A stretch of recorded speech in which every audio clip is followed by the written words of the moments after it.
I had previously visited the state of Washington a while back and always wanted to come back to explore more, but I never considered doing it while towing a 40-foot fifth wheel for Pete's sake. So hold on to your hats, 'cause here we go. Thank you for joining us. We're Jack and Mary, and we're full-time RVers traveling the country and exploring new places. I'm also an artist, and we're always looking to capture our adventures on canvas. So come along and let's go chasing some landscapes.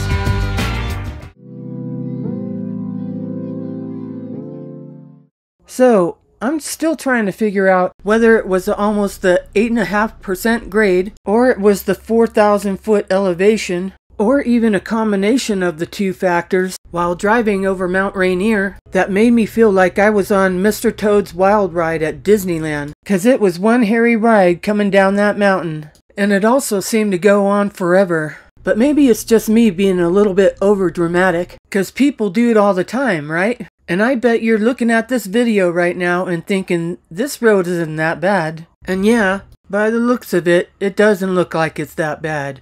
But it just seemed to me like it could get out of control in a hot second. And the grip marks on my seat are still there to prove it. However, I'm sure if you asked Jack, he would have a totally different account of how this drive went. And as long as he had a cool head, I'm good with that. But enough about that drive. Let's just move on.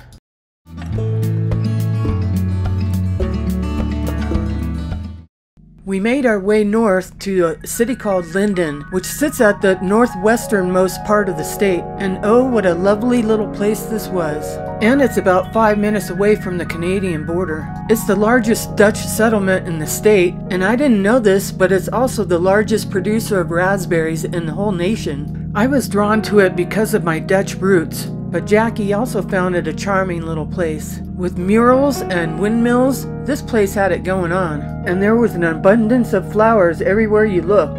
And I wouldn't have minded stopping in this place for an Ollie Bolin or a Stroopwafel. But then there was that dreaded weight factor to consider, so I just had to walk away from that one. There just happened to be a vintage tractor show going on in Lynden, so we decided to go over and check it out. And I, for one, couldn't believe how massive these things could be. We were standing next to the back wheel of this one while watching the parade, and I remember thinking, this thing could crush me like a bug. Because standing next to this, my height paled in comparison. They had a lot of old cool machines and tractors there, but this next one really caught my eye. You set this machine up and it'll saw wood all by itself.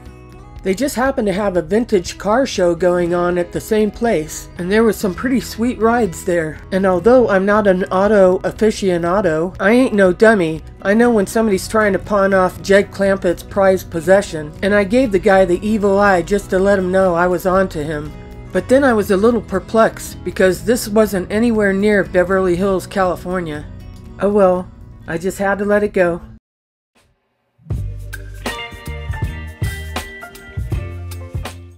Bellingham has a beautiful marina, so we headed over there next. There was a brewery that we wanted to try over there, but first we wanted to walk around the marina and see the sights. As did Lynden, Bellingham had no shortage of a variety of colorful flowers, and you can tell that people take pride in their city.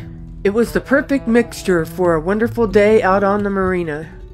But lest we forget, our first mission was to hit this brewery, which was called Twin Sisters Brewing. The outside looks like it was once a warehouse, and although it was busy when we were there, it looks like it could be a happening place in the summertime. Just open up those big bay doors and you got yourself a party. We had a great time at Twin Sisters Brewing. Fairhaven lies within the city of Bellingham, and it's also a cool little town with unique shops and restaurants. And I believe it's from the Bellingham Fairhaven terminal that you can take a ferry ride over to Alaska. It takes 36 hours to get from Bellingham to Ketchikan, Alaska. But after that, many people stop along the way and stay for a few days before moving on to their final destination. I wonder if you see one of these when you're coming in on the ferry.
Imagine, if you will, for a minute here, taking everything you own and putting it on a ferry and gambling that you're gonna make it to the other side all right.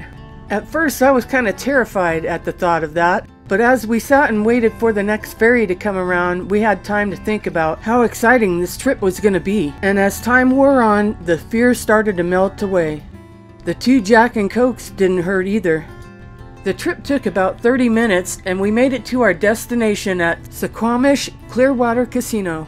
The casino was awesome and we were right on the water. Within a few short steps we could be down on the shore admiring the lovely view. This was a peaceful place and such a laid-back atmosphere. It was going to be hard to tear ourselves away from here. But there was one last destination calling our name.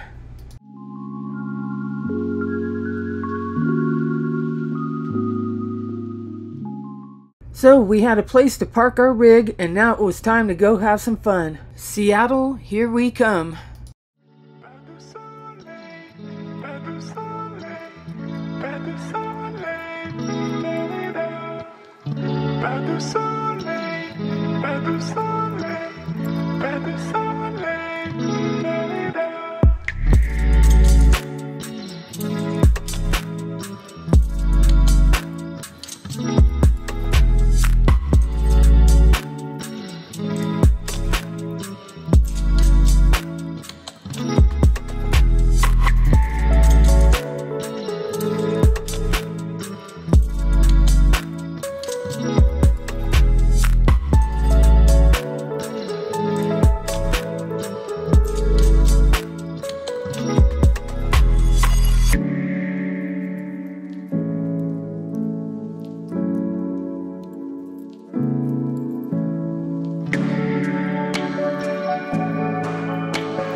So we headed over to Pikes Marketplace, and the first place we stopped was Pike Pub. Try saying that 5 times fast.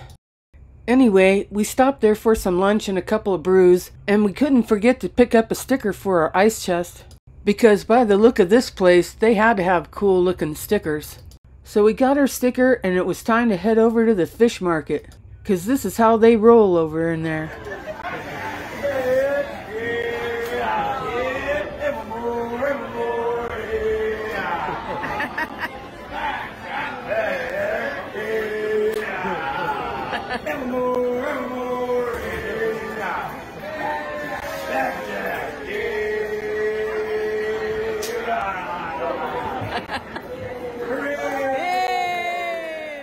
It was a good time over there at the fish market. We walked around a bit and then spotted the outdoor market. They had tons of fresh fruit and vegetables, and I haven't ever seen in my life some of the stuff that they had out there. I mean, they had champagne grapes, golden berries, and currants, and even gooseberries. It was pretty amazing out there. And the samples we did try, the food was so fresh, it was amazing. It was finally time to start making our way back to the ferry to go back home. It was pretty cool to walk along the street and do some window shopping and take in everything that was happening around us. Then we looked up and spotted this. What a cool ending to a very cool day. Seattle, you rock.